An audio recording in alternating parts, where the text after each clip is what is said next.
Welcome back to the Crash the Pond podcast. It is a Monday, January 13th edition of the pod. I think we've already done a pod this year in 2025. Am I mistaken about that? Yes, we have. We did. We have.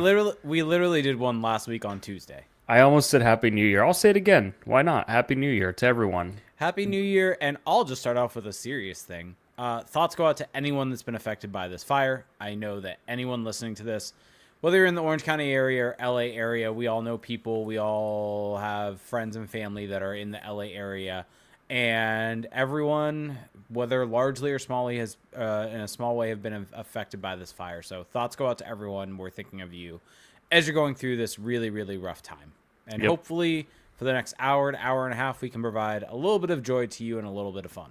A little bit of reprieve. And so You surprised me today. What did I do? You wore an All-Star jersey on the pod. So the 2023 NHL All-Star jersey. This isn't, it's the Western Conference jersey. These are the Miami Vice jerseys. It's a good jersey. Correct. I commend you for it. The Western Conference had the better of the two jerseys. I think they were both good. They were both very good, but the black is good also, not as good as the white. It's just funny because before we started recording, we had a debate about All-Star game jerseys. So that's kind of where things are at. But to jump into it here, basically, since we last recorded, to kind of put some context into this, the Ducks were on a winning, we'll call it a winning stretch, because it wasn't. Was it a winning? Was it? Yes, but it wasn't like a winning streak per se, because they had lost one in there, so it kind of broke the streak. But they were on a winning stretch, and since that time, the winning ways have kind of gone away. Is that fair to say? Just a little bit. I mean, they picked up the win, obviously, as anyone listening to this knows. They won last night against the Carolina Hurricanes, but I mean, we kind of talked about it a bunch last week, and we'll dive into it a bit more again, kind of what's happening, what the difference is, what they can do to try to maybe get out of this funk, what needs to happen, I think, big picture-wise also, because we talked about it was, I think I had said I had hoped I was wrong. I hope that they proved me wrong, and they would come out against Calgary and come out against St. Louis, play their best games of the season, and kind of leave this in the dust, and they were able to take the lessons learned from those games where they maybe were, especially against Tampa, where they did not play a good game, but somehow ended up with getting a win out of it. And it just so happened that type of play continued, and the results certainly did not follow, for the most part, over this stretch. And so I guess the question that comes out of it is, first off, we'll dive into the games, but kind of where do the Ducks go from here overall? Well, I think that's what's funny about this team is that so they go on that winning stretch. They win 4 or 5. They beat these contenders, and everyone around the team is talking about how they've basically turned a corner and how they're playing well. And then they have a home game against the Calgary Flames, which I think that we need to be careful in saying these are games they should win, because the Ducks are, outside of the Sharks, the worst 5-on-5 team in the league. There is no game that they should be favored to win. Just logically speaking, San Jose is the only team. San Jose is the only team where we can really say that. But Calgary is a team where it's like, okay, this is not a contender. They are at home. They've had some time to rest. So this is a game that's you can circle it and say it's a winnable game. And they come out and they don't necessarily play poorly, but they just kind of lay an egg. It's just a little bit of a dud of a game. They drop that one. Then they go on the road. They play St. Louis, another team where, again, the Ducks should not be favored to beat them by any stretch of the imagination. But it's another game where it's a team it's more winnable than, let's say, against an Edmonton Oilers or something like that. And in that game, they get shellacked. They get destroyed 6-2, I think it was. And then they go into Philly, another game where it's like, yes, the Flyers have played very well. Yep. We know about the Cutter Gauthier storyline, but it's another game where, okay, the Ducks maybe have a chance here to have a competitive night. And they did the opposite. To me, it was their most humiliating loss of the season and maybe of recent memory. It was so bad. So all that happens, all of the goodwill, all of the goodwill of the winning stretch is basically gone. You lose to Calgary, you lose to St. Louis, you lose to Philly. And then on the tail end of a back-to-back against the Carolina Hurricanes in Raleigh, they make significant line changes. They come out, they play better. They still get outplayed a bit, but they end up winning. And so now it's like, what do you do with this team? It just seems like it's just always all over the map with them. Well, I guess kind of a good place to start with this team is that while I think on the last podcast, there were a lot of people who thought we were very critical of the team for having been on the winning streak of 4 or 5 and thought that we were very negative. And I think a key thing to talk about with that is that the Ducks aren't as good as that winning streak showed. The record, the underlying numbers showed that they really probably only should have won 1 or 2 of those games. And then on the flip side of that, they aren't as bad as a 6-2 loss, a 6-0 loss. Whether those games should have been wins or losses, they should have been losses.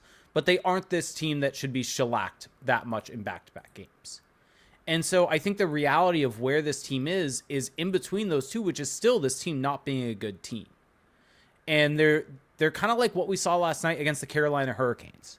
That is the recipe for success for this team, which is not a great recipe for success, which is try to play a well defensively structured game, keep things to the outside, get outshot heavily because the Carolina Hurricanes had through 71 shot attempts at the Ducks net, and hope that you can keep them to the outside. And the expected goal number showed that it was pretty even though the Ducks were heavily outshot and outshot attempted in that game as a result of keeping things to the outside and being able to hit on the counter. And the Ducks also got stellar goaltending as a result of that. And maybe also the Hurricanes had poor goaltending. All these things are what has to happen for this Ducks team to win games and look good, and not look good, because I don't think they look great against the Hurricanes, but to win games. And I think having gone through that and added all those qualifiers, that's not really a recipe for success long term. And so something really does have to give with this team. And that's kind of where I think you and I have both settled in at, is maybe this seems harsh to some that thought that winning streak was this team playing better and playing better defensively. But a coaching change at this point has to happen if this team wants to be competitive this season, if they want to play the meaningful games down the stretch. Because as of right now, kind of under Greg Cronin, that's just not happening. This team with the strategy that's being employed in the defensive zone, it's not working. I think just straight up, his over-reliance on the older veteran players is not working. You want to look at what happened in that Carolina game also. They had that lead going late and largely driven by some of the younger players in the lineup. And what did Greg Cronin do? He kind of sat back and went back to old reliable. Had Brian Dumoulin and Jacob Trouba out there, and then had Radko Gudas, and they were the ones defending the 6-on-5 situation. Carolina ended up scoring and scored pretty easily.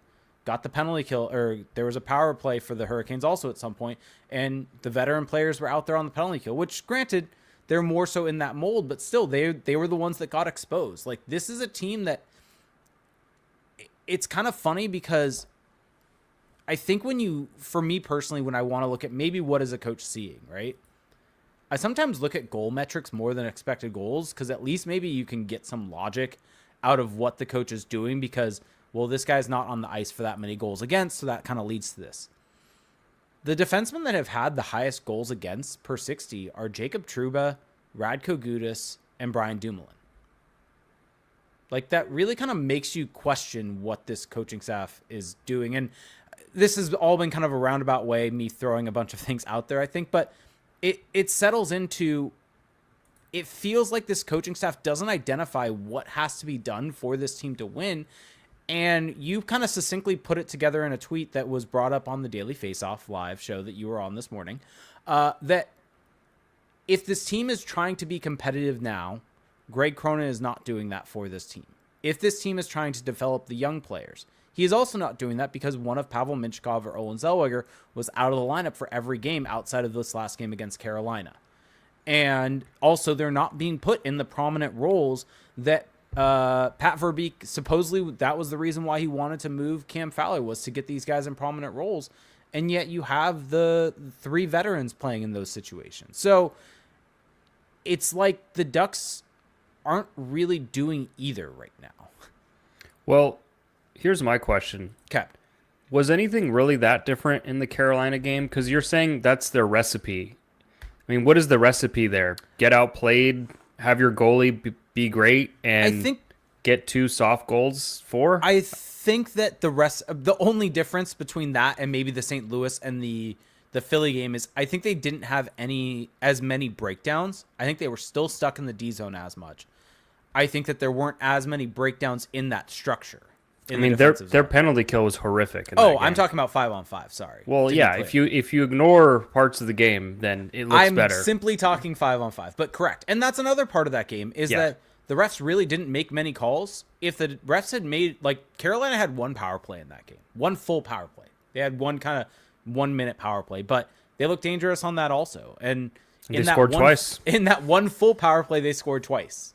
Like, the Ducks penalty kill is not good. The Ducks defensively overall, while you may be hearing from various different places that they're better defensively, stronger defensively, the numbers just simply don't show that.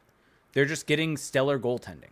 And this is kind of what we talked about last week, and it kind of came to fruition with these games. And so I think that they're just really, it either has to be an inflection point from this coaching staff of the strategy we're employing is not working, or there has to be an inflection point from the general manager of this isn't working and I need to make a change. Yeah, because if you look at that Carolina game, I don't think they played well at all outside of the first period. The first period was surprisingly a very, surprising, positive, feel-good period. I think they actually outshot the Hurricanes in the first period. I could be dreaming that, but they kept it close. The line changes that Greg Cronin made were actually really working. Sam Colangelo looked really good on a line with Leo Carlsson and Alex Killorn. Olin Zellweger being back in the lineup really seemed to help. So I think that Greg Cronin actually made some really good changes in that game. It's just that it seems like that lasted about one period. And then you get to the second period and the third period, and the Hurricanes just really ratcheted it up. And the Ducks managed to survive. They then, Lucas Dostal was just great in that game. Mm-hmm. And then they also get Cutter Gauthier, who picks up 2 goals. And I think what's really funny is that Cutter Gauthier has scored almost the same exact way now. Like almost all of his goals it feels like they're the exact same goal, where he comes down the left wing, he gets a quick shot, and he's beaten goalies 5-hole now 3 times off that same shot. But still, the first goal against Kochetkov, it goes upstairs short side. It's a perfect shot, but it's a shot that you would want the goalie to save if you're a Hurricanes fan. And then the overtime goal, again, it's Cutter Gauthier, and he is now earning the benefit of the doubt, where I can't just purely say, oh, that's a soft goal by the goalie, but they got the breaks. They got the breaks in that game. And so that's why I don't really look at that game and say, oh, that's the recipe for success. Agreed. Like they've played better than that. Like they've had better games in losses even. That's fair. That's a fair point. I guess kind of where I'm going with this is I think if you look at as a kind of tangent off of that, I think if you look at the numbers from a 5-on-5 perspective, it was somewhat tight from a expected goals perspective. But to me, this is almost the flip of that New Jersey game, where even if the Ducks were slightly below, I think that there were a lot of positives to be taken away with how they played in that game. I think that this is kind of the flip, that even though it was tight, I think there are a lot of things where they didn't play well and they kind of got lucky to be able to get out of this game with the win. Well, because at least against the Devils, the Ducks still generated a lot of scoring chances. Yes. They got out in the rush. They made things happen. Yep. And in this game against Carolina, they did actually get a few rush chances in the first period, and then it just completely dried up in the last 40 minutes. And then, we're focusing on that game because that was the win. So there was a lot of good, I would say, in that game. And from where they were in the 3 games prior, it was a good little kind of baby step forward. Yep. But it's still even in the context of this season, it wasn't a good game for them because they've played better. We've seen them play better hockey. Well, on the whole, this was the lowest Corsi for percentage they've had on the season.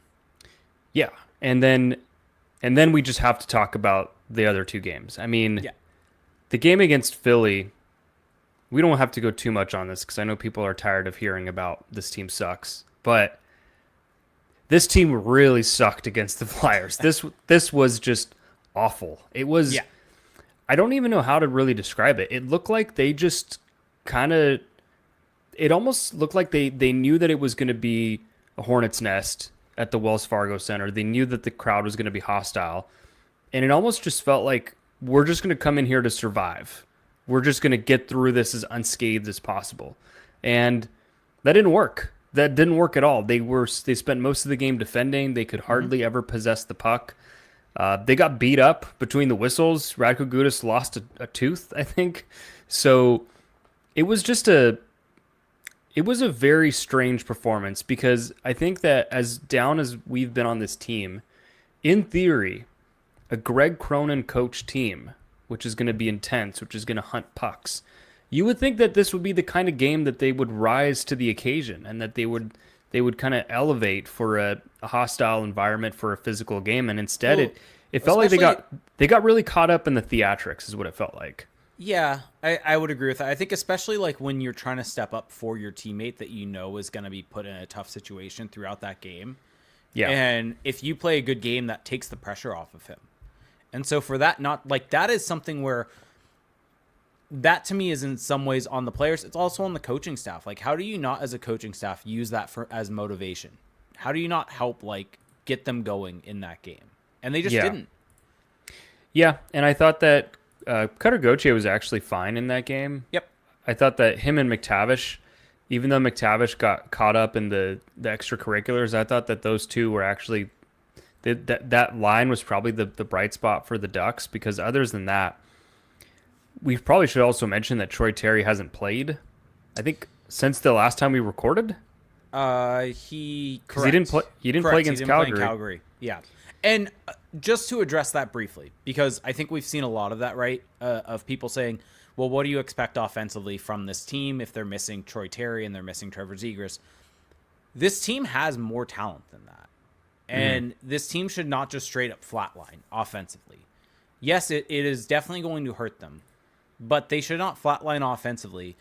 Those two also should not be the main drivers defensively, where you're giving up so many chances defensively and giving up these goals. I just don't view that as an excuse for the St. Louis game and the Philadelphia game as a whole. Yeah. And they got outplayed. Even if the score shouldn't have been, like I said, 6-0 and 6-2, they still easily lose both of those games. They got heavily outplayed. And in large part, kind of focusing on those two games, I think a large reason why is just what we had talked about on last week's podcast, this over-reliance on the veterans, right? Mm-hmm. You think of that St. Louis game, how many horrible plays from Trouba and Dumoulin happened that led to goals against in that game? I think that they were on the ice for four of the 6 goals against. I think that the back-to-back against St. Louis and Philly was kind of like the low point for the Dumoulin-Trouba pairing, where it just feels like every time they were on the ice, something was going wrong. Trouba, he had that one really bad turnover. I forget. I think it was against Philly. It might have been against St. Louis. I don't even remember now, where he's just trying to clear it in front of the net, and it just goes right back out front. And yeah, the thing is, it's hard for me to even really say, oh, they shouldn't have allowed that many goals, because there's been a lot of games where they've stopped more shots than they should have. So this just feels like a regression to the mean. Yeah. They had this coming.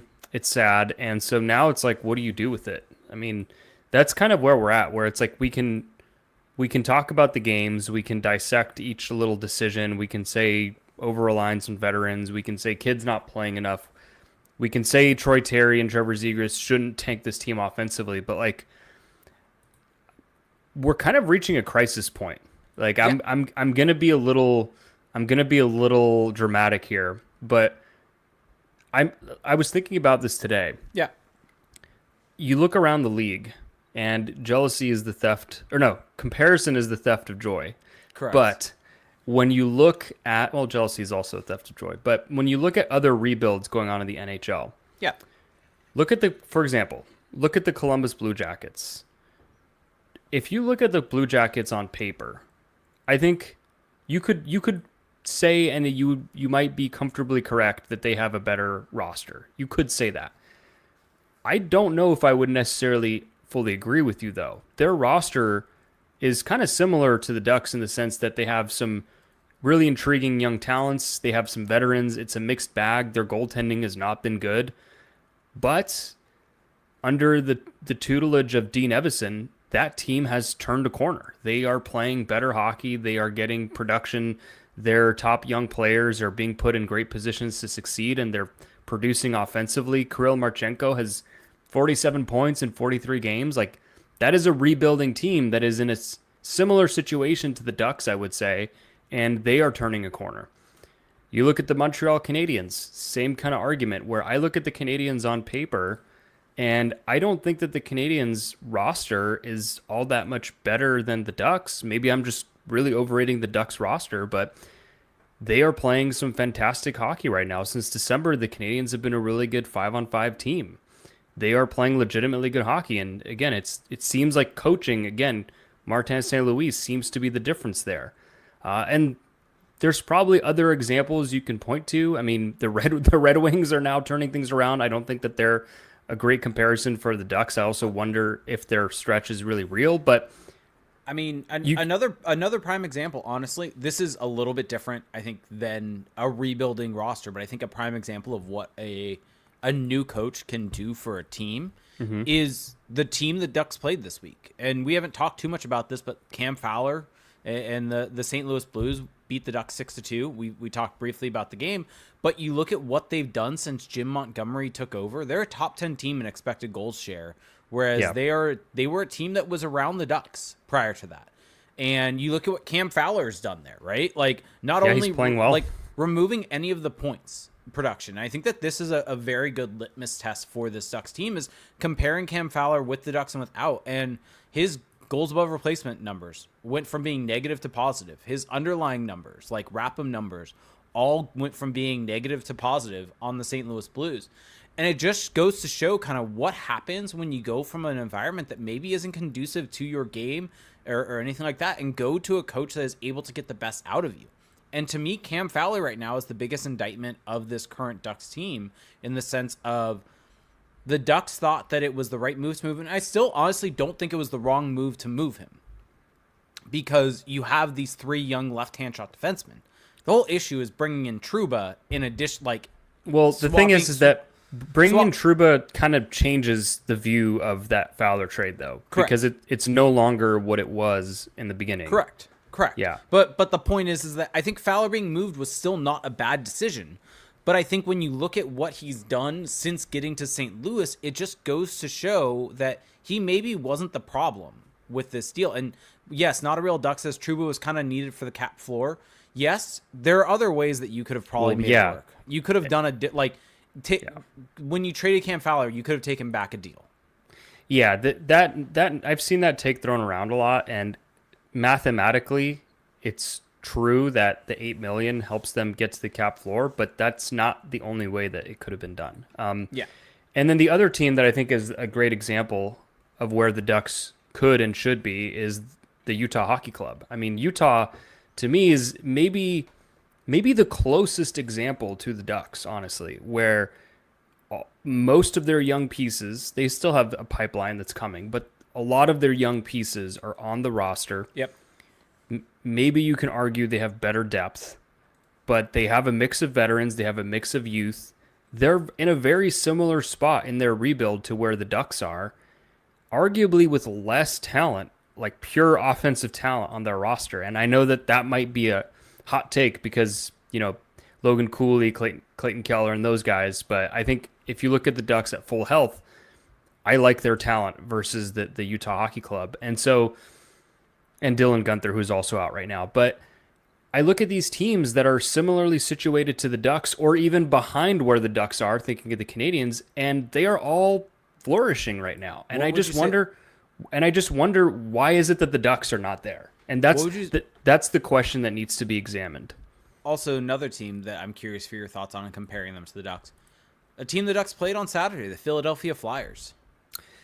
Yeah, I mean, the Flyers are kind of an interesting paradox because they are clearly in a rebuild. They're clearly a team that needs more pieces and that is a ways away, and yet John Tortorella has them playing some of the best 5-on-5 hockey in the NHL. They have an identity. They're competitive. They're outside of the playoffs, but they're only 3 points out. They're kind of in that huge pack of teams for the Eastern wildcard race. Like, that's kind of where the Ducks should be. Yeah. And so I just, again, maybe we are massively overrating this roster, but I don't think so. I don't think so. The talent's there. I think we're maybe overrating it from the perception of, well, there's a lot of young guys that haven't proven it yet. Mm-hmm. But I think from our perspective, those players should be playing better. Like, these are NHLers that should be producing at NHL levels. And Leo Carlsson isn't right now. Mason McTavish isn't. And I think at a certain point that falls on the coaching staff. That can't just be on those players. Well, that's their job. Like, if this across the board is happening, then that falls on this coaching staff. And I think that for a long time, you and I wanted to, I think, give Greg Cronin time. And I think that was warranted going into the summer. But I think that as the season has gone on, it's just become more and more apparent that he is not the guy to get the most out of this team. And I think that is, at the end of the day, you look at exactly kind of what you said. You look at all these teams that are thriving. You look at what happens. You look at St. Louis with the coaching change and having a new voice come in that is more suited to that talent group. You look at having a guy like John Tortorella, who, for all of his criticisms, seems fairly flexible with trying to get the most out of his team. Yeah, and Matvei Michkov is putting up a bunch of points. He doesn't seem to be hindered offensively by John Tortorella. There are ways that you can get the most out of your team while also wanting them to play well. And it seems like Cronin is just so much set in this have to play a specific system to win that he isn't able to do that. And you even hear his post-game comments against the Carolina Hurricanes and basically saying that's the way that we want to play. And it was really wonderful to watch them just to be able to see how much further we have to go.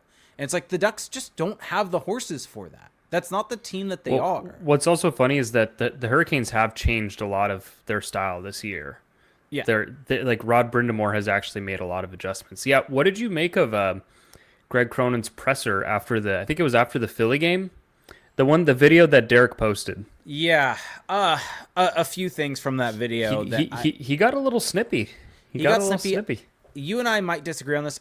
I don't necessarily love that he said he doesn't know where Gautier's headspace is. It could just be him saying things to say things.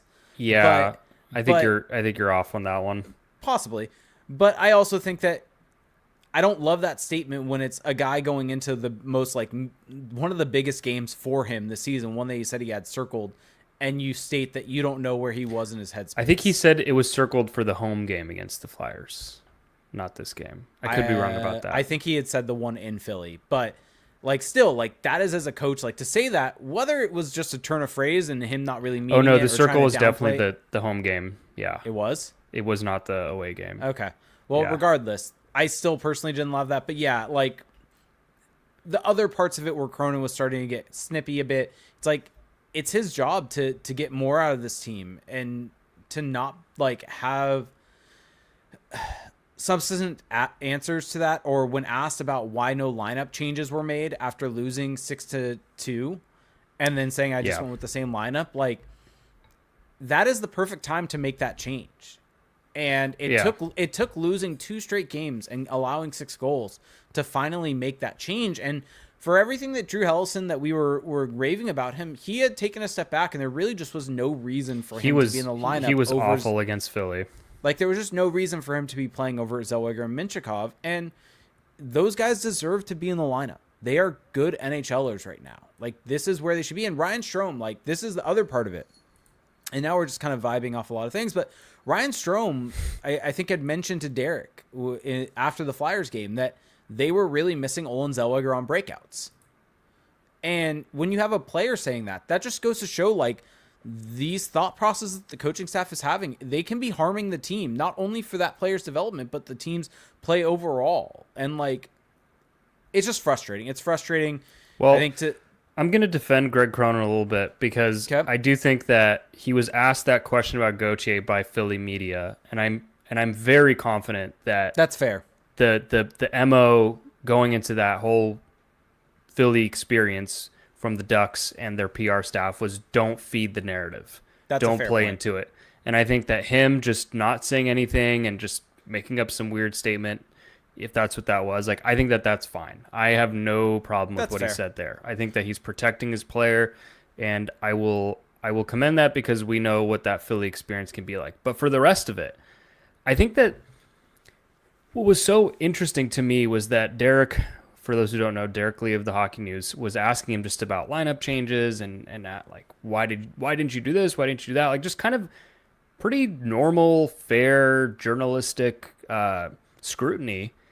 And Greg Cronin seemed almost like, I don't want to say offended, but it was almost like how could you even question me? Like you're beneath me having to answer that kind of question. Like he was just so dismissive in his response of, well, I just went with the same lineup. And it was just like, we know he's a smarter guy than that. We know he has his reasons. Like, give us your reasons. And it just feels like right now he has this pride about, and you don't want your coaches to not have pride, but he has this excessive pride over how he thinks this team should play and about how the lineup should be constructed. And the proof is in the pudding. They get destroyed with that lineup he had so much pride in, and then he changes it the next day. So I didn't love that from him. At the end of the day, though, a coach's presser is only worth so much. I don't expect him to give us these nuanced, detailed responses, but he could have at least helped his case to be like, well, this is what I thought going into the game. It didn't work, and we're clearly going to have to make some adjustments. On the flip side, to maybe be a little devil's advocate for him, they just won 4 out of 5 games. I don't expect a coach to make wholesale changes, and you almost don't want a coach to overreact because of a couple of bad games. But if the coach had been paying attention, getting back to your point from last week, if the coach had really been paying attention to how those games were going, Yep. even when they were winning, then that's not a lineup that you just And stick with tooth and nail. eventually, I want to get to a positive out of these games, but I do want to harp on that because I think that's a great point. Was that one of my big points last week was about when you're not going to have the points taken away from winning a game that you shouldn't win, and so you definitely should be excited about those points, especially from a player perspective. But the coach's job is to look at the game, understand how they played, understand if they played well enough to win, and what changes should be made. And I think my biggest frustration after that Lightning game was not only on the player level, but on the coach's level. There was a lot of satisfaction with how they played in that Lightning game. And it kind of felt like that they were comfortable with how they played and thought that that was a winning recipe. And then this was kind of the worst case coming out of that, was that if you buy into that type of game, these follow-up games, whether it was the Calgary game where they played fine, they played better than the Tampa game, but still not great. Yes, they got the point in overtime, but they still got outplayed largely in that game. And then you have the blow-up against St. Louis, the blow-up against Philly, and then getting outplayed in Carolina. Like, these are all similar performances from a 5-on-5 perspective to what's happened. And at a certain point, like, the coach needs to be able to make that adjustment and understand kind of what's happened there. Well, also like have kind of the foresight that, hey, yes, we're getting the results, but the results aren't telling the whole story, right? I think it's kind of just misevaluating your process. I mean, to kind of stick with this theme that we're on of looking around the league, the Canadians were one of the worst defensive teams we've seen to start this season. I mean, they had multiple games, like they lost a game against the Penguins like 9-2, and there was a lot of discussion about, they play this hybrid defensive system where when the puck is down low beneath the goal line or beneath the faceoff dots, it's man-to-man, it's zone. But when the puck is out high at the blue line, then it switches to zone or to man-to-man. I'm getting confused just talking about it. And there was this whole debate of, is this too confusing for NHLers? And although I think that that's a system that can work, to his credit, Marty St. Louis said basically, like, we're going to simplify. And since then, they've been a great defensive team, and they've been a great 5-on-5 team. And I look at the Ducks, and it's like, yeah, they have this vision for what they want to do, man-on-man in the defensive zone, but it's not working. Like, we saw the stat that was posted in this great article by John Madish at the Score, pulling that Sport Logic data, which we had talked about last week a little bit, but the Ducks they rank 32nd in expected goals against, 32nd in shot attempts against, 32nd in inner slot shots against. So that's the home plate area, the inner home plate area, right in front of the net, and then 31st in offensive zone possession time against. So no matter what you think of this man-on-man system or their forecheck or whatever, as a coaching staff, at a certain point, you have to open your eyes and wake the hell up to the results. Like it is just not working. It is counterproductive. And then let me just also add this, because there's a lot of chatter out there of the Ducks shoring up the defensive game since Jacob Trouba came in, and that really has helped them defensively. That was said a bunch during the 4 or 5 game winning streak The stretch. that they had.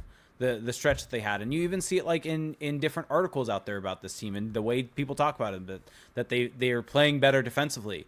They're still, like, since the Trouba trade, December 7th until now, the Ducks are have the second worst expected goals against per 60 in the league, with the San Jose Sharks being the worst. They are third worst in terms of shot attempts against.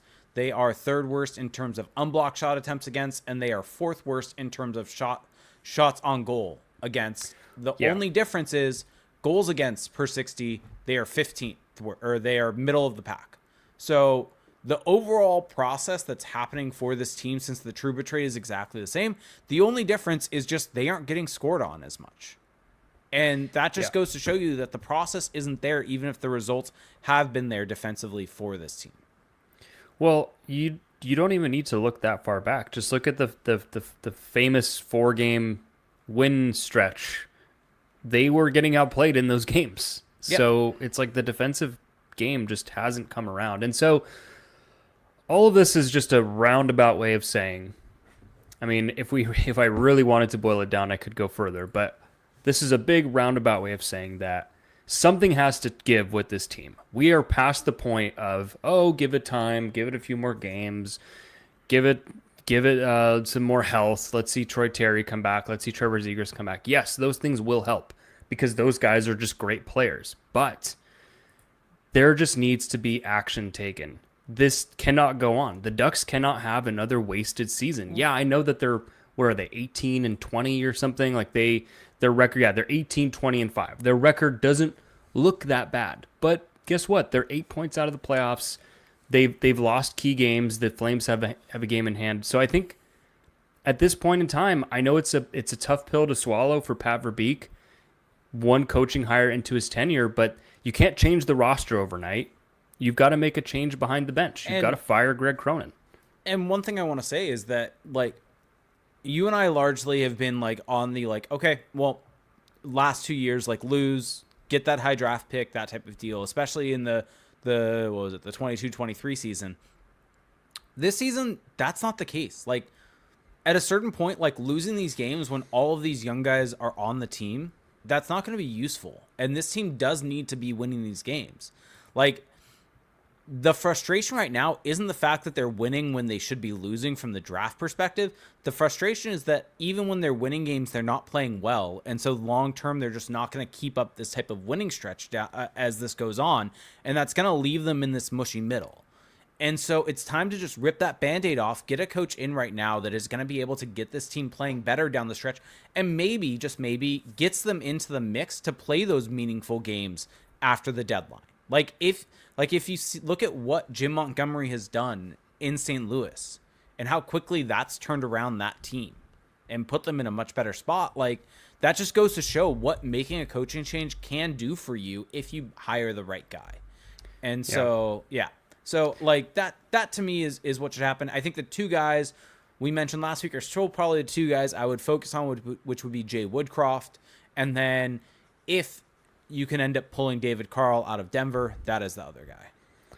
Well, to be honest, David Carl is not coming out of his cushy job right now to coach the Ducks midseason. Like, that, I just promise you, is not happening this season. I think that I'm just at the point where just any change would be fine. It doesn't even matter, because I think one thing that we've kind of learned with coaches is that you just don't know what you're going to get. Unless it's a guy who's really got a proven track record, like a Jim Montgomery or a Jay Woodcroft, who really established himself with the Oilers.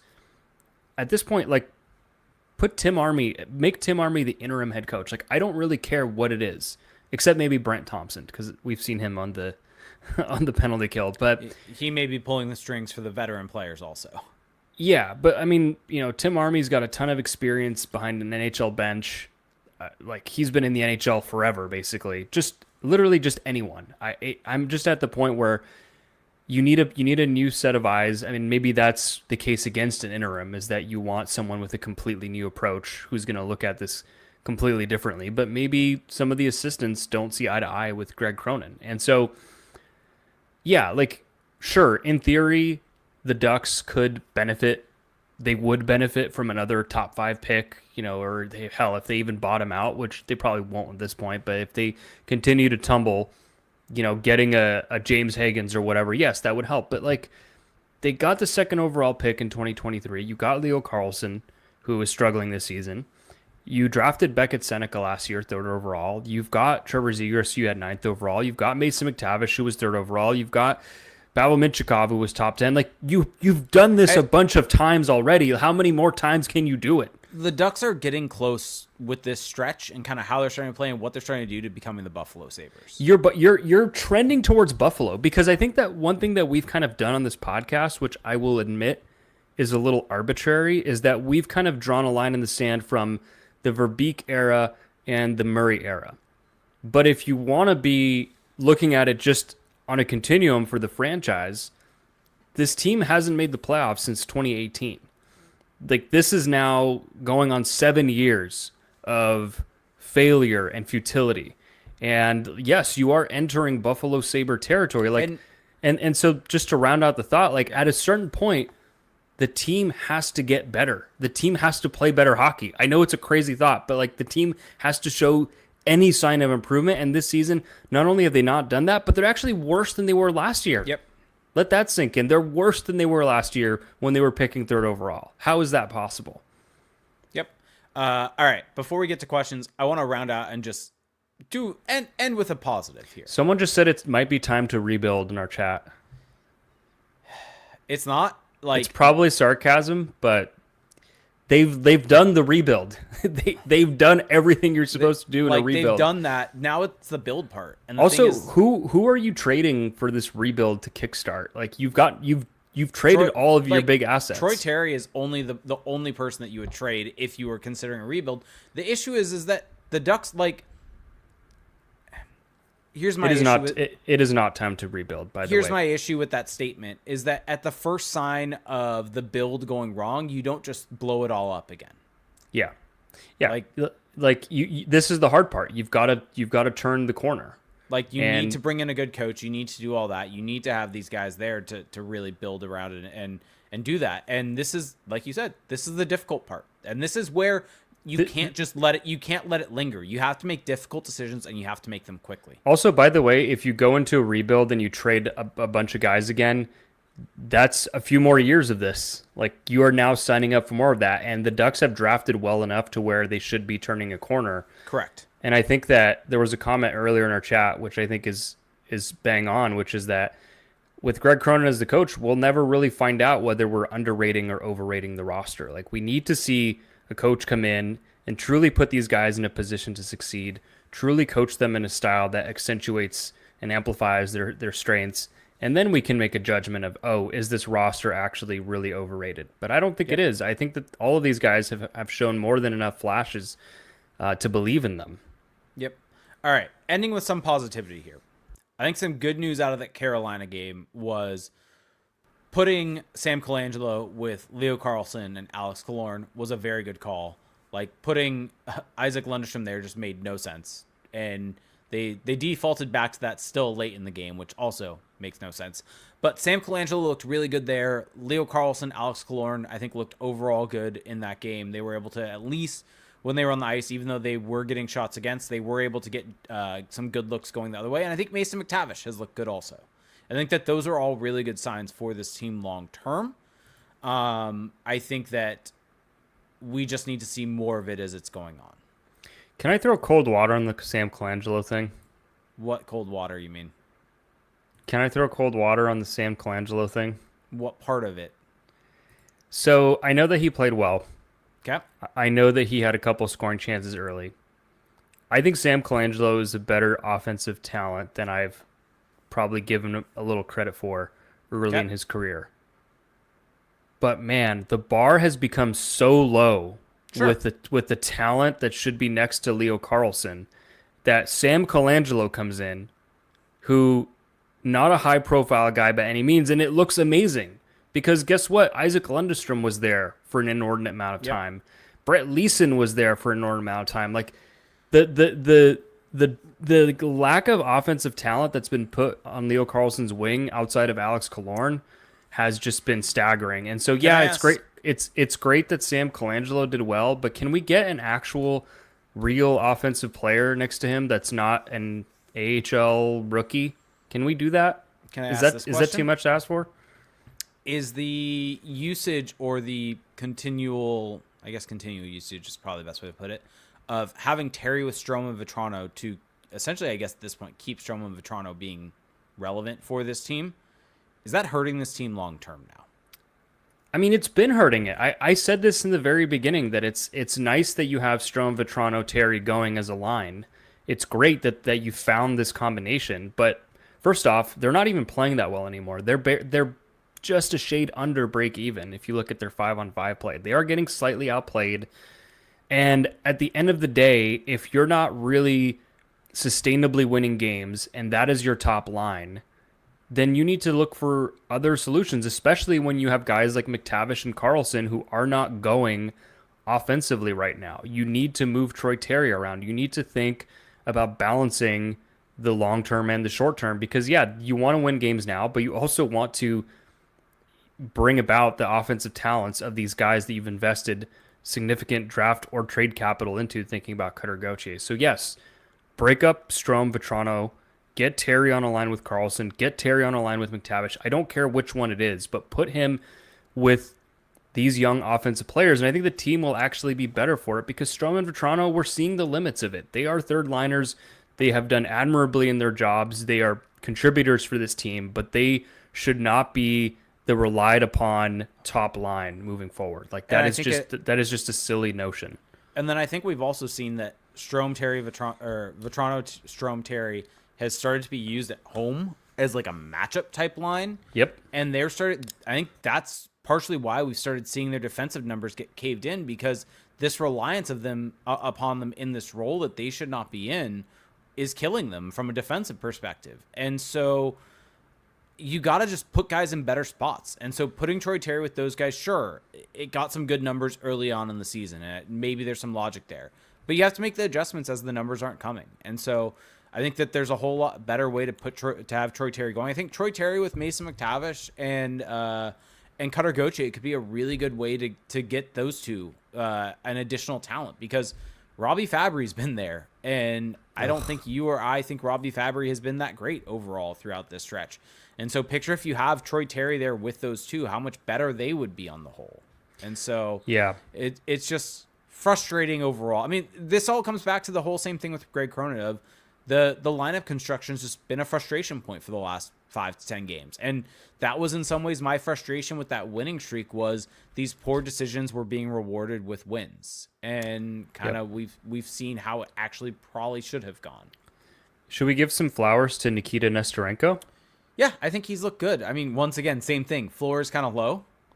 Well, he's doing the bar is low, but he's doing it on a fourth line. Like agreed. This is kind of where he's probably going to be as an NHLer for sure. But that just goes to show what we've had with Ross Johnston in the lineup. And but I actually think he's like the pass he made to Harkins against Carolina was legitimately like, wow, that is a great feed, great assist. And so I would push back on poo-pooing him. Well, he had a nice tip on Jackson Lacomb's shot to get the goal. Yep. I love how he gets scratched the game after he scores a goal. I was going to say he's on a 2-game point streak, but yeah, in between those 2 games, he was scratched. Correct. So it's really funny. Yeah. All right. Want to get to questions or anything else? This is sorry for everyone listening that was hoping for roses and all this stuff after last week, maybe thinking we were too critical, but I mean, it kind of came to fruition what we were worried about. If you think we're being too critical after this week, then I think you're just either being willfully blind or just you haven't watched this week's games. Yeah. Like there's just something, there's a lack of information that's coming your way if you think that Yeah. we're still being too critical. Yep. I will give some flowers. I Okay. will end on a high note. I think that Pavel Minchikov has been a lot better as of late. I think that his game has kind of stabilized. I think that he looked good next to Jacob Trouba. Yeah. So Jacob Trouba's been fine. I have no worries really. I mean he's made some mistakes, but for what I expected of him, I am just not really concerned with his game. I thought Olin Zellweger looked good in his comeback game. He didn't play for like over a week. He he was scratched for a while, and then Yeah. Jackson Lacombe continues to be great offensively. Cutter Gauthier still picking up 2 goals against Carolina, deserves a lot of praise Yep. against a really good team. But outside of that, I did a video that you can go check out on Patreon of McTavish and Carlson shift by shift videos, and those guys are really finding their way right now, and it's just concerning that we're 40 something games into the season and neither guy seems to be kind of like taking that next step. So yeah, fire Cronin. Yep. All right. So here we go. We're going to start with questions from our Patreon exclusive Discord. You go to patreon.com/crashpond. We're at the $2 tier. You get access to our Discord. So Mr. Kitty Meowface said, who is David Carl and why do so many Ducks fans want him? So give us a quick profile on him for those that may not know. David Carl is a hotshot coaching candidate for the NHL. He won a national championship with Denver University. He has now led USA to back-to-back World Junior Gold medals. He is just really well thought of. He's only 35. He has a really inspiring story. He had a health issue that forced him out of playing, but he became a coach and has done a really good job. And so everyone's asking, well, when's he going to make the jump to the NHL? And I think that I am rooting for him and I really want to see him succeed. I also am a little hesitant to fully jump on the bandwagon because it's like, man, if you are the team that hires him, you are banking on that it will all translate. And I actually listened to an interview that he did with Frank Cervalli today, or I listened to it today, but it was recorded over the weekend. And he talked about how if he makes the jump to the NHL, he wants to go to a place that has an actual long-term vision. He thinks that one of the big issues with today's NHL is the kind of coaching carousel. And I thought about that. I'm like, well, the Ducks, I mean, they have the stability of ownership. They have a GM who has the belief of ownership. I wonder if maybe that would attract him. But he has a fantastic and cushy job at Denver. He is in a great area. He has a great job. There's really no reason for him to leave that until it's the perfect opportunity. I mean, I genuinely think that the Ducks are actually probably the best landing spot for David Carl if you kind of factor in all those things, because the rumored spots are like Boston, Chicago. Boston I think makes no sense for him. Like that is just because high profile, but I think Chicago makes sense. I don't know if Chicago makes sense really because they are still going to be in pain for the next little bit. Like they still have a long ways to go before. Yeah, but that's kind of what he's. I mean, he is a development coach. Fair. And so it makes sense for him to be coaching a young team. Fair. I think that the Ducks make the most sense, though, from the perspective of the amount of young players. Yes, but let me flip that on you. Does David Carl make sense for the Ducks? I think so. Okay. It is for sure a question mark. I just think that I am personally at the point where you want someone with NHL experience on this team, and I completely agree with that. I think we're at that point where I think this team just needs results. Like, maybe I'm being short-sighted, but I think that we're at the point where like this thing needs to turn around immediately. And I could be buying into the David Carl hype too much. I completely admit I think the hype is warranted. I'm just looking at it from the position of this team has been out of the playoffs since 2018. Agreed. They have shown no progress in the last 3 years. Like. It's got to happen. It's got to happen now. And so here's my view on that is I think that this team needs a newer voice. They need someone who can bring new ideas that maybe reinvent in some ways the things that are done. I don't think that they need an old reliable. And I think Jay Woodcroft in some ways fits that. But I think that David Carl for sure fits that mold of someone that has newer ideas, that really works with younger players. The fact that he's coached in college, the fact that he's coached these World Junior teams. The fact that he's 35 years old, like he is just of a different generation than the great Cronins. Has a young face. He does, but I looked it up. He's like almost 50, right? Yeah, but I think I don't Like, know. no, I think but that's not selling Jay Woodcroft short. That's just Yeah. kind of looking at David Carl, and I Jay think that Woodcroft has actually done it. correct. But I think that David Carl would still be a great fit for this team. I guess is my point. also just truly think that we're at the point where we're underrating what even average coaching would Sure. give this team. Like Sure. the bar is Sure. so low. You don't But- need to go and get the shiny new toy. To get back to my point, though, I think that if you look at kind of what David Carl said there, like, I think the Ducks are the perfect fit for that. Like, first off, you have some familiarity with the fact that Troy Terry has said he's known him since he was 12. Like, there is that side of it. And then you look at the amount of young players on this team and the vision. Just look at the young players on the team. There's the vision. There is the long-term plan, is these guys that have been drafted that will become the players driving this team. And so to me, that is what makes the Ducks super, super enticing, I think, David Carl. We'll see if that ends up being the case, but I could definitely see it. I knew you would love that quote. Yeah, I do. I definitely do. All right. Brad said, when a team is down by 2 goals near the end of the game, say 3 minutes, they typically pull the goalie. Why do they put the goalie back in if the other team scores? What do they have to lose by keeping the goalie out? I mean, Just not being embarrassed. yeah, it's just if Pride. you're down by 2 and allow a goal, then you're down by 3. Like, you're Now not it's going to. very out of reach.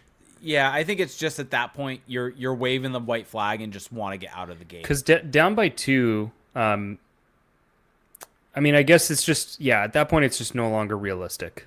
So, Yeah. but I mean, you're right in the sense that if it was purely about math and just maximizing your chances to come back at all, even if the percentages are very slim, then you should keep your goalie pulled. Yes. So until it's like completely mathematically out of reach. Yep. All right. Yeah. Let's hit a quick Twitter question, then we'll get to Twitch and YouTube. So start throwing questions in the chat. I see the ones in YouTube already, so we'll get to those. But Clark said, question for the pod, is Cronin right for the team, and would you fire him? Yes or no? No and yes. No and yes. And do you worry about our young guys like Leo not performing? Yes. Yes. Yep. It's okay to say that you're worried. Like, I think that there's kind of this pushback of if you say that you're concerned about Leo Carlson's game, it's like, oh, well, he's only 20 or, like give him time. And it's like, yeah, those things are true.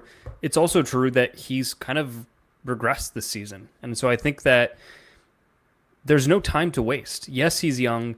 Yes, he will eventually figure things out because he's that good. But why not have things be good now if you can help it? I just don't understand this mindset of just hand waving, pointing out when there's issues. So. Yep. All right, now we're going to go to Twitch and YouTube. So for those of you listening on your favorite podcast services right now, you can find us at twitch.tv/crashspawn, where if you have Amazon Prime, you can give us one free Twitch Prime gaming sub. Man, it's for whatever reason that was not going off my tongue. Each and every month, you get that each and every month, and it can help support us more than you can imagine. You can be just like our good friend Smug Selly, who subbed for the first time with Prime, or like our good friend Lou. Want to guess how many months Lou has been subscribed to us for? I'm not guessing. It's a number that you may have loved at one point in time for the Montreal Canadiens. 47? No. A defense. Oh, nope. Never mind. I got the two numbers flipped. It's PK Subban's numbers flipped. 76. 67? So it's 76. That's PK Subban's actual number. Was it? Wait, he wasn't 67? No, that was Max Pacioretty. Oh, well, yeah, okay. I can pull out my PK Subban jersey out of my closet if you would like me to. So I was right to begin with, and then I second guessed myself. Wow. Correct. You shouldn't do that. Or just like our good friend Kim Pafu, who's being subbed for 53 months. Shout out. Or the other way you can support us is if you have a YouTube account. And yes, I know everyone listening to this has a YouTube account. You just do. Everyone does. I do. There's a Crash the Pond one, obviously. You can find us at... Are you gaslighting people? A little bit. Mainly Lou right now. You can go to youtube.com /Crash the Pond. And you can like and subscribe to our videos. You can give us a super chat if you want. And it all helps out more than you can imagine. So, Alex Olvera had a question saying, who has been the most frustrating Ducks player to watch this season? Ooh... That is a fun question because there is a list. Who's your player? Radko Gudas. That's a good one. That's a good pick. Like, he was just so good last year, and now it just feels like everything he did last year he's not doing, going out of his way to make hits, just doing dumb things that I hate. My pick, this is like a recent one for me, is Robbie Fabry. I That's think a good one also. he might have one of the worst hockey senses I've seen. Because, like when we look at prospects, we think about, oh, is their hockey sense good? Robbie Fabry makes mistakes constantly. Like it's comical how often he turns the puck over or does the wrong thing. It's thank God for him that he can shoot the puck, because I wonder if he would have made it without that. By the way, Alex Oliveira's choice for it was Lundestrom. Just have him look off passes to dangerous areas, skate around the net, fall over, lose possession again. He had a play against Carolina. Maybe we're thinking of the same play where he was going around the net with like one hand on his stick, and he just like crumpled to the ice. Like he just folded like a house of cards. It was really funny to watch. I mean, you could say that about almost any Isaac Lundestrom game. Well, he usually makes it all the way around the net and will at least get it back to the point. That one he just like melted like a ball of pudding. I also think people are just tired of watching Isaac Lundestrom because it's been 84 years, to quote the funny line. I get being tired of watching him. I, for one, I'm not that tired. I've grown accustomed to it. It's fine. He's a good fourth line center. Yeah, like he is what he's supposed to be at this point. I'm not too mad about it. Christian Batista said, "What did Cronin bring to the Ducks in accolades when he was signed? Same level as Aikens? Question mark. I mean, I would honestly say, similar. I would say less. Like at least Aikens had NHL experience. Well, that's being kind to Aikens' NHL experience. Had NHL experience though. Remember when you were like, "Oh, the Oilers had decent numbers under Aikens in Edmonton." Their final season, yeah, right before he was fired. Yep, I remember that. Man, gotta take your L's.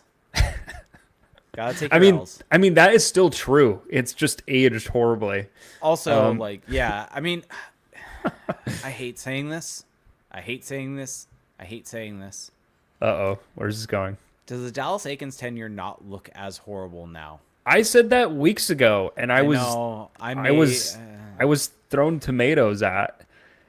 It doesn't look as bad now, because at least from the development perspective. At least Trevor Zegras was putting up points. At least that was happening. At least we were having fun. At least we were vibing. At least we had Anaheim vibes HC. Actually, that was last season. That was Cronin.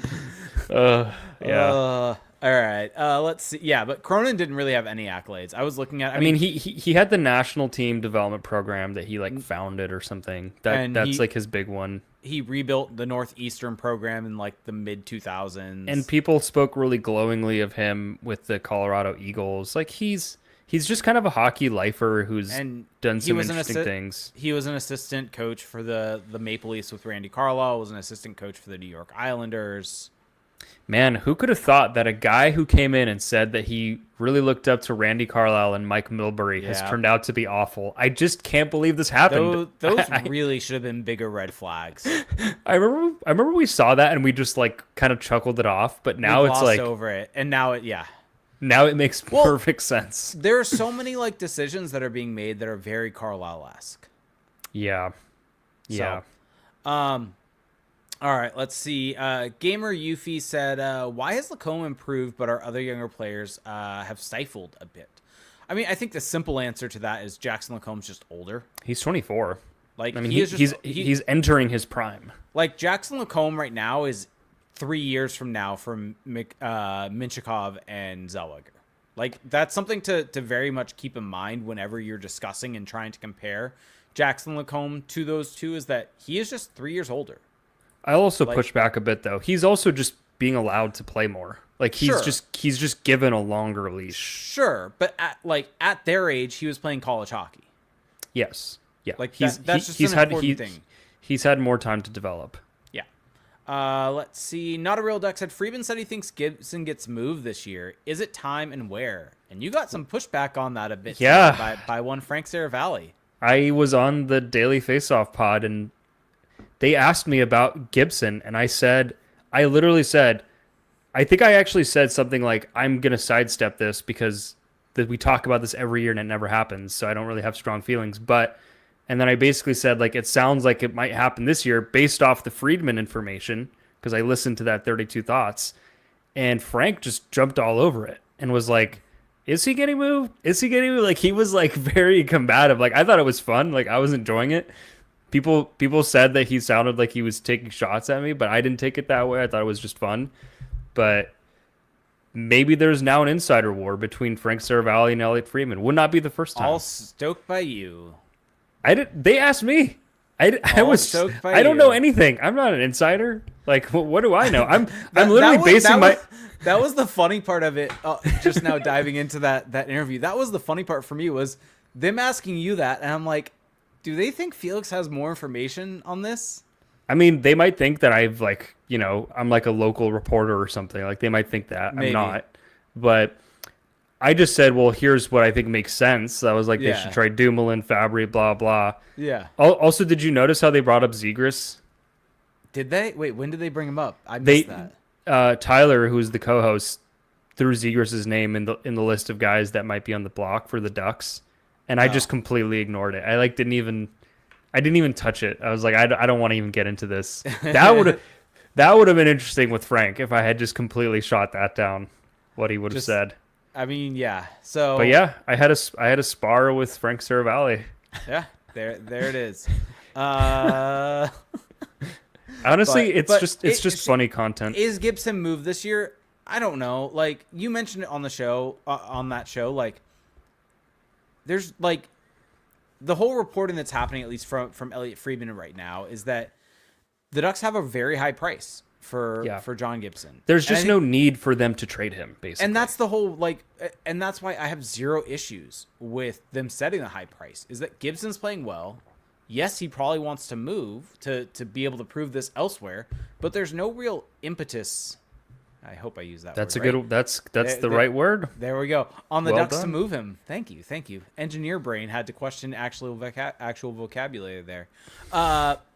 As I spit out my words horribly right now. But there's just nothing really pushing the Ducks to make this move. Like, they're in the spot where they hold all the cards. If a team wants John Gibson, they're going to have to pay for him. Here's my question, though. Okay. John Gibson's trade value is not, like, eternal. He has great trade value right now. You don't know if he'll ever play this well again.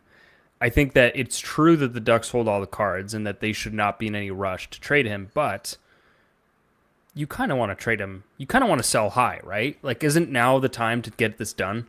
I will have a little bit of pushback on that, in the sense of, I think every year that comes off that contract, his value becomes higher and higher. But his play might decline, though. Like, that's the thing. You don't know how long you're going to get this for. But the whole, like, I honestly don't think the value in him is because of his play. I think now, I think it's directly tied to his play. See, I think it helps, but I think largely the value comes from people thinking that he will be better on their team. But if he gets older, I mean, he's going to get older. We're all going to get older. But as he gets older, wow, if his don't think he'll find the fountain of youth? If his play declines, his trade value is going to go down, right? Like, sure. Like, I think that fair. right now you can ask for a higher price than you could next season or 2 seasons from now if his play declines. Yeah. So I think that I just think that there's a fine line where, yes, you should be asking for more. You should not be negotiating against yourself, but you should also keep in mind the bigger picture of, this is probably, like, if we intend to trade him, if he wants out, if we want to kind of end this awkward dance, then this might be the best time to do it, and we shouldn't just, like, kind of step over that. Yep. So, yes. Christian Batista asked, question: are the goals obligated to play the same way as the Ducks, so the players are able to move up and have the same system? I don't know if they're obligated, but I think a lot of AHL teams kind of have a similar approach where they try to play similarly to the parent club. Well, I mean, it's largely, I think if the team is owned by the NHL club, then there's no obligation, but they're going to do it just because it's the same owner, same GM. They're going to do that. But there was actually, wasn't there like something with the Chicago Wolves and the Carolina Hurricanes Whereas this whole hubbub about the fact that the Chicago Wolves were still independent, but then this year is the very first year that they are essentially letting the Carolina Hurricanes run the organization. They are still owning it and paying for it all, but the Hurricanes are the ones running it. And so for the first time ever, it is going to fully implement what the Hurricanes want. Well, I think that most NHL, AHL teams have a symbiotic relationship. Correct. Like there are exceptions to that. Like I think Syracuse, even like the Hershey Bears in the AHL, which are, have developed a lot of Caps prospects, are kind of viewed, they're like a win now AHL team. Mm-hmm. And so they're going to play differently. But I think that a lot of teams, AHL teams, play a similar style to the parent club because they just want to make it more seamless for when guys get called up. Yeah. And that makes sense. Or even if a guy gets sent down, you want him to be able to get up to speed faster. Yep. Anyway. Hammock M said, if you want to get to the playoffs next year, why sell Gibson? It would be nice to have a Dostal Gibson. How many more picks do we need? I mean, I agree. I think that at the end of the day, there's no rush for the Ducks to trade John Gibson. I think that in a pure vacuum sense, there's no need to trade John Gibson right now. Wait for the right price.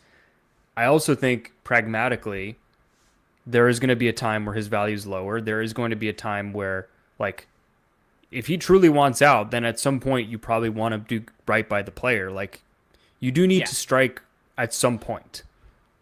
And having said that, I think that you can also find good goaltenders on the free agency market.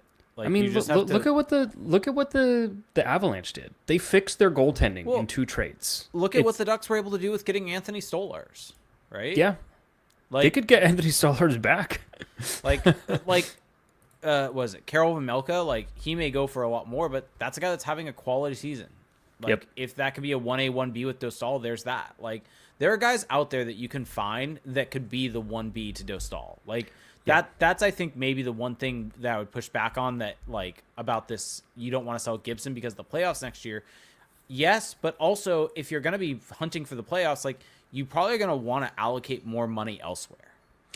Well, I think that there was a good point by our friend Doomgrowser, a.k.a. Fur to Ducks, in our Discord today, which was that you also don't necessarily want to do what the Bruins did and move your quality 1B or 1A, however you view Gibson, before you've locked down your Dostal, because then like that creates this kind of imbalance with negotiation and all of that. It's a little different though than that situation with the Bruins, with the fact that Swayman was kind of in that pre-agency period, whereas Dostal is a little bit more, a little bit further away from free agency. Yeah, that's fair, but just something to consider. Agreed. All right, let's end with this question as Salem is chasing her tail around or next to me. Alex Olvera said, is there actually a chance Cronin gets fired in the season, or did the wins earn him the rest of the year? I honestly would still be surprised if Pat Verbeek actually pulled the trigger. It kind of makes me sad to say that, but I think that that's what's going to happen.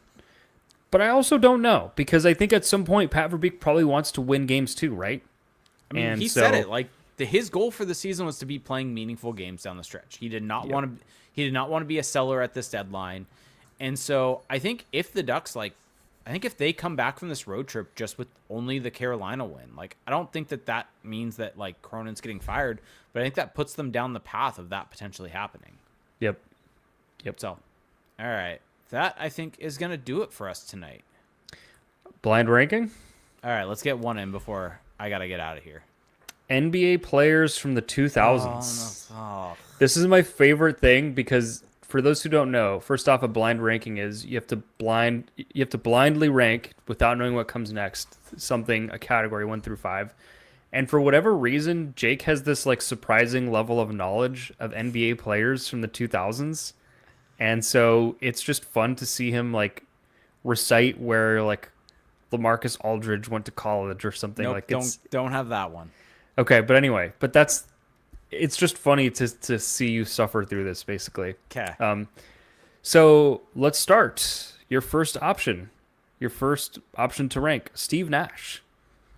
Oh, Steve Nash. Man. First off, you have to say where he went to college. Didn't Did he go to college? Wait. Where did he go to college? I'm gonna give it away here, but I'm gonna be offended if you get this wrong. Oh, did he go to Santa Clara State? Santa Clara University.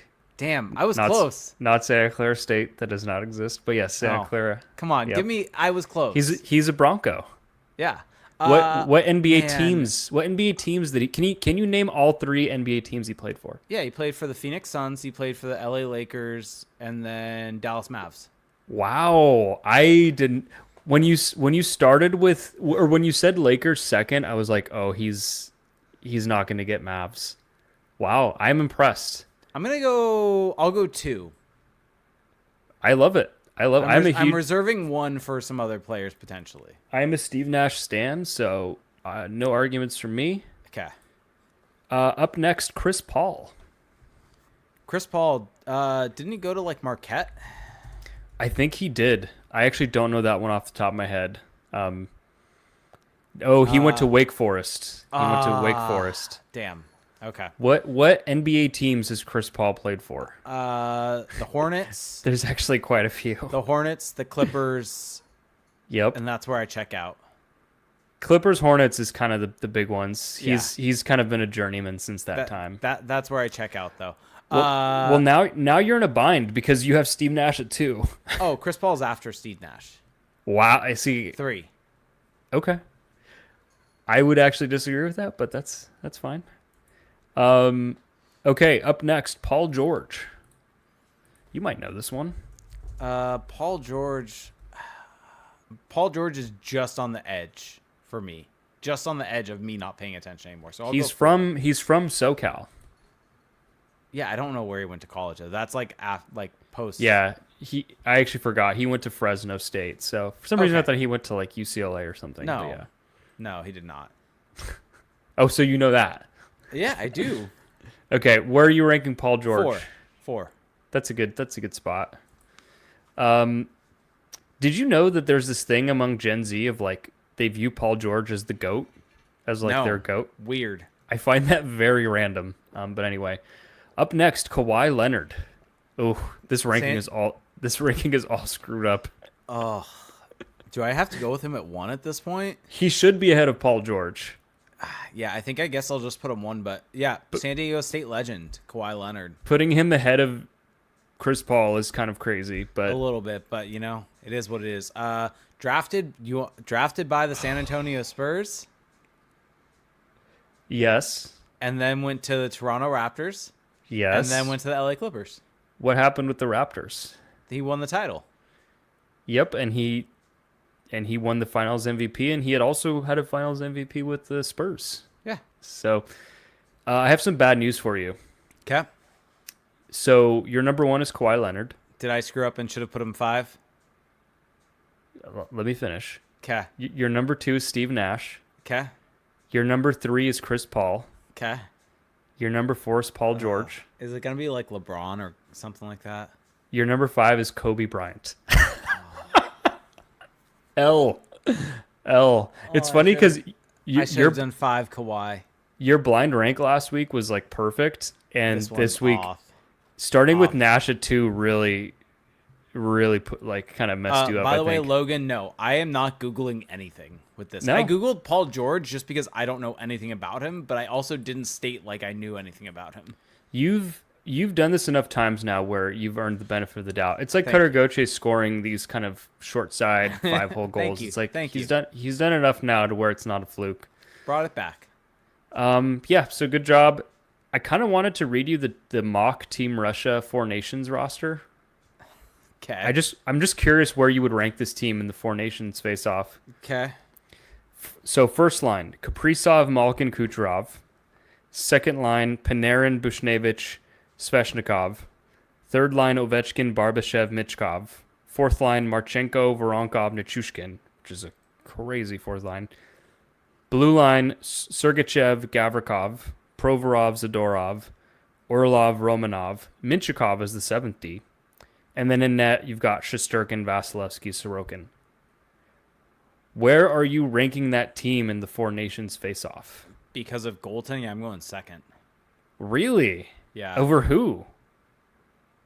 What do Over you mean? Canada? Well, I Yeah. mean, like, I forget who your number 2 is. I had Canada second. I had USA first. You're putting this team over Canada? Goaltending.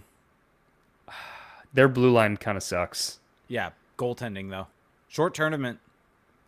Yeah, I think you're wrong, but I don't. This tournament would be a lot more fun with this team. Yep, 100%. Do you want to hear? Would you rather take them Do you want to or hear Finland? Czechia's roster? Czechia would be Dostal and Lucas. Dostal, Marty Necas, Radko Gudas. Wait, what were you gonna ask? Would you take Russia over Finland in this tournament? Finland, I think, is going to be a fun team in this tournament. You know, that's a very good question because I think I actually like the center position for Russia is a problem. But So and I'm not even Finland's talking centers about. are elite. I'm not talking about which team's better. I'm just talking Oh. about from an enjoyment perspective. Oh, Would you Russia. prefer to have Russia over Finland? Yes. Russia is always going to be one of the entertaining teams because they play a flashy way. Fair. They tend to have very dramatic, like no matter what, they just have a dramatic tournament. I just think Finland. I think Finland provides a fun element to a tournament. No, Finland's fun. Don't get me wrong. I don't dislike Finland. Nothing against our Finnish listeners if we have any. Come after Felix. He's hating on you.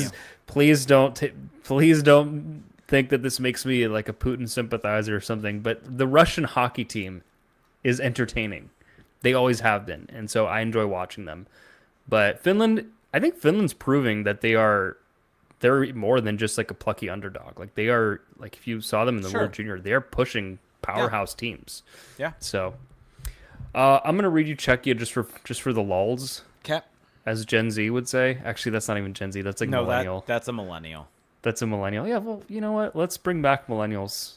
Bring them back. I have zero issues with saying lulls. Are you an elder millennial? Is that what you count as? No, I'm not elder.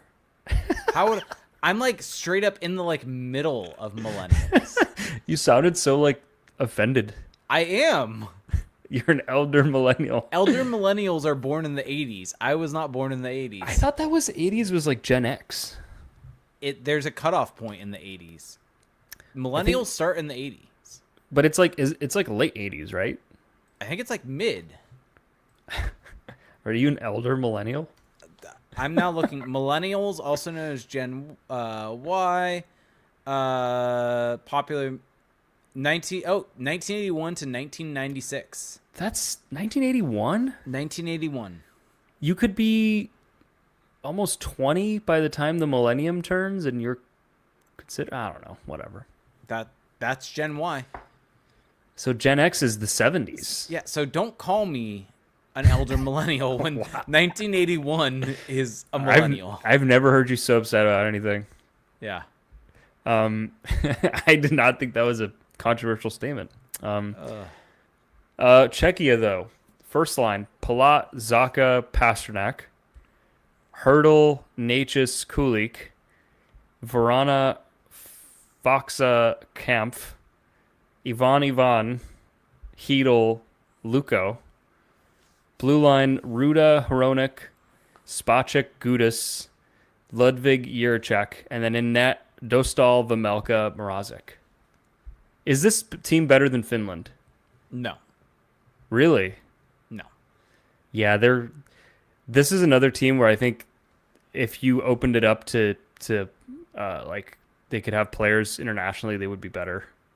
Yeah. Because their NHL team is just not that great. But actually, I realized that recording the other podcast last night, I was like, well, the reason they couldn't get a Germany or a whatever in the World Cup of Hockey was because they don't have enough NHL players. And if it's NHL only, you just... I don't think it was NHL only in the World Cup of Hockey. I think it was. I feel like there were teams that had non-NHLers. World Cup of Hockey rosters. Let's see. I feel like there were non-NHLers. Russia will be the giveaway. Yeah. It'll settle this like instantly. I guess I'm offending people that I was offended to not be called an elder millennial. Yeah, what's wrong with being an elder millennial? Oh, I think... Yeah, I can't tell because this is like not updated correctly anymore. I think that there were non-NHLers. Yeah, that's what I thought. Dang, people are coming after you. I guess. There's nothing wrong with being an elder millennial. I'm just saying, don't call me an elder. I'm not that old. I wasn't calling you old. Don't age me. I wasn't aging you. Don't age me. Wow. Okay. Well, if anyone wanted the playbook to get under Jake's skin, you now have it right in front of you. Wow. You're getting hate in our Discord, by the way, for your blind ranking. It is what it is. Actually, no. I think Nate is agreeing with you. Oh. Okay. Or no, he's not. Actually, no, right. He's not. He's definitely not. Oh crap! I forgot to take a screenshot of your blind ranking. Damn it. Well, it's all good. We should get out of here, though. Thank you for listening, everyone. This was a blast. Sorry for the bad vibes, but hopefully, if you've been listening to us, whether it's been a week, whether it's been a year, or since we started in 2017, you know by now that there'll be ups. We tell it like it is. We want this team to be fun. We want to have a good time. We want to talk about good hockey, but we can't sugarcoat it for you guys. So on that note, if you want to support the podcast, there's some really easy ways to do so. Number one is to check out our Patreon, patreon.com/crashthepond. $2 a month gets you access to the patrons only Discord server where you can chat with us any time of day. We'll talk hockey with you, and you can also join a fantastic community of fellow diehard Ducks fans. You can up that pledge to $7.50 a month. That gets you access to 2 bonus podcast episodes and exclusive player breakdown videos. Right now, there's one up on Carlson and another on Gauthier and McTavish. So go check that out, patreon.com/crashthepond. You can leave us a review on Apple Podcasts. If you want to do something kind for us to start the new year, leave us a review. We appreciate that. You can also subscribe to us on Spotify. Leave us feedback there. Subscribe to our YouTube channel. Find us on social media, on Twitter. You can also find us we're on everything. I don't think we're actually on Blue Sky, though. We are individually on Blue Sky, but there's no Crash the Pond Blue Sky. Yes, there is. Is there? Yes, there is. Oh, well, shit. Blue Sky kind of died, so it's fine. It plateaued. I'm still posting. But anyway, thank you for listening, everyone. Support the show, and we will talk to you next week, hopefully with better vibes. Bye.